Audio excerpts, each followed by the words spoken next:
Hi friends, welcome to Sravanthi kitchen secrets. ముందుగా మన video చూస్తే ప్లీజ్ సబ్స్క్రైబ్ చేయండి. పక్కనే ఉన్న బెల్ ఐకాన్ని క్లిక్ చేస్తే అక్కడ ఆల్ అనే సింబల్ వస్తుంది. అక్కడ క్లిక్ చేస్తే నేను వీడియో పెట్టగానే మీకు నోటిఫికేషన్ అయితే వస్తుందండి.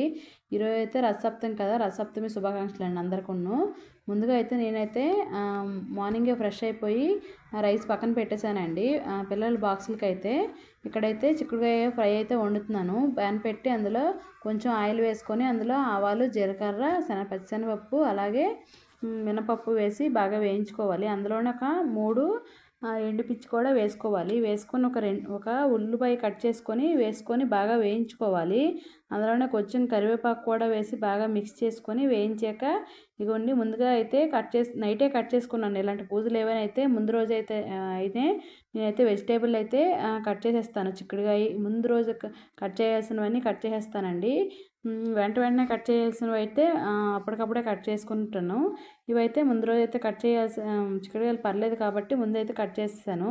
అవి వేసేస్తే అందులో ఉప్పు, పసుపు వేసి బాగా మిక్స్ చేసుకొని మూత పెట్టేశానండి. మూత పెట్టేసా ఇగోండి చామంతులు అయితే నిన్న 1/2 కేజీ తీసుకున్నానండి. తీసుకొని ద్వారబంధాలకైతే మాకు 4 ద్వారబంధాలు నాకైతే పెట్టేశానండి. పువ్వులైతే ఫ్రై అవుతుంది అక్కడ గ్యాస్ పైన.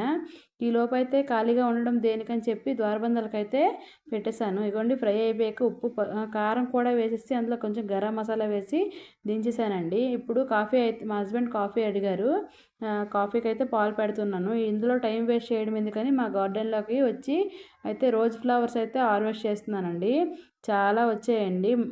చాలా పెద్ద రోజ్ ఫ్లవర్స్ అయితే వచ్చాయి. ఎన్నంటే ఒక 7, 8 ఫ్లవర్స్ అయితే వచ్చాయి. చూడండి ఎంత మంచు పడుతుందో, చాలా మంచు పడుతుందండి. ఇలాంటి మంచులో పడితే కోల్డ్ కాఫ్ అయితే డెఫినెట్గా వచ్చేస్తుందండి. చూడండి ఎంత పెద్ద రోజ్ ఫ్లవర్స్ అయితే హార్వెస్ట్ చేశాను. ఎన్ని ఫ్లవర్స్ అయితే వచ్చాయి. పూజ అయితే హ్యాపీగా మా దేవుళ్ళకి హ్యాపీగా అయితే నేను డెకరేషన్ చేసుకున్నానండి.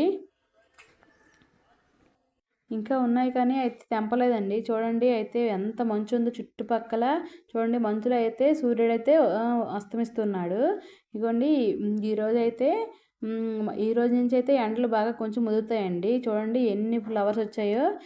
ఈ ఫ్లవర్స్ అన్నీ చాలా బాగున్నాయి కదా, ఎంతో బాగున్నాయి. ఇవైతే దేవుడికైతే నేనైతే డెకరేషన్ చేసేస్తున్నాను. ఈలోపు టైం వేస్ట్ చేయకుండా దీపాన్ని కూడా పెట్టేశానండి. దీపాన్ని పెట్టేసి ఇదిగోండి దీపం అయితే పెట్టేసి లాస్ట్లో హారతి అయితే ఇచ్చేస్తున్నాను. చాలా బాగుందండి డెకరేషన్ అయితే దేవుడి గుడిలో. ఎంత బాగా అయితే నచ్చింది. చాలా మంచి ఫ్లవర్స్ అయితే వచ్చాయి. ఇగోండి తర్వాత ఈ దీపం అయిపోయాకైతే మా పిల్లలకైతే లంచ్ బాక్స్ అయితే రెడీ చేశాను. అవేం షూట్ చేస్తే టైం అయిపోతుందని చెప్పి లంచ్ అయితే వాళ్ళకి పెట్టేసి టిఫిన్ కూడా పెట్టేశానండి. పెట్టేసి ఇగోండి ఆటో వచ్చి పంపించాను. ఇగోండి చిక్కుడుకాయలతో అయితే రథం వేసానండి. రథం వేసేసాక బ్యాక్ సైడ్ అయితే ముగ్గు వేసి ఇసుక వేసి అందులో అయితే కారుపిడకలు ఉంటాయి కదా, అవి అయితే ఎండు పిడకలు వేసి మధ్యలో అయితే కొంచెం పీచు వేసానండి.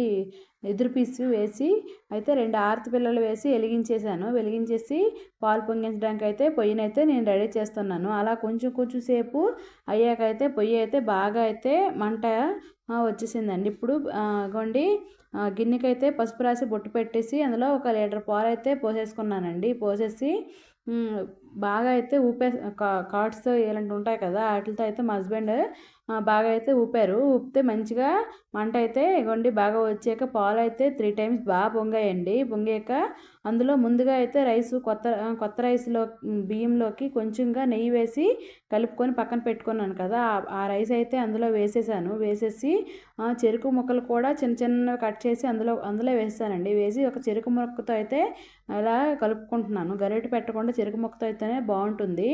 ఇలా వేసేసాక అన్నం ఉడికాక ఇగోండి బెల్లం అయితే వేసేసి మరి కొంచెంసేపు ఉప్పుతుంటే పరమాన్నం అయితే రెడీ అయిపోయిందండి. ఇగోండి బయట అయితే పీట పెట్టి ముగ్గులు వేసి ఇగోండి పూజ చేసుకుంటున్నాను. ముందైతే వినాయకుడికి అక్షింతలు వేసి తర్వాత రథానికైతే అక్షింతలు వేసి దండం పెట్టుకుంటున్నానండి. 7 వారులు అయితే తీసేసాను.